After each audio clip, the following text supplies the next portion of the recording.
Welcome to Samba Samba. Enjoy the video. You start now, unplug the washer and pull the detergent tray out because electricity and mess don't mix. Once done, ventilate the room and put on gloves and a mask to protect skin and lungs from spores. Use a soft cloth and a small brush to pull away visible mold from the rubber gasket, collecting debris in a bowl. Make sure to inspect the drain hole and door seal folds. This first pass reduces heavy buildup so deeper steps work. Next, run an empty hot water cycle with 2 cups white vinegar to break down biofilm. Alternatively, use 1 cup bleach if manufacturer allows. Never mix chemicals.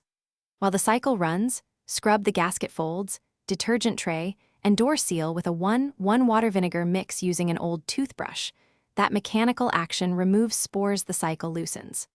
Once the cycle finishes, remove and clean the filter and flush the drain area with hot water because trapped water breeds mildew if left unchecked.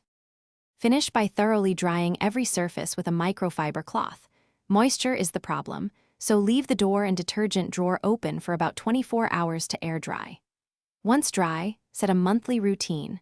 Run a hot vinegar cycle, wipe seals dry after loads, and add 1 tablespoon borax to heavy load cycles to discourage regrowth. If odor or black spots persist after 2 full treatments, make sure filters are clear. Then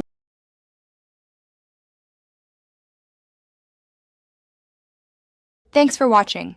Consider subscribing if we helped you.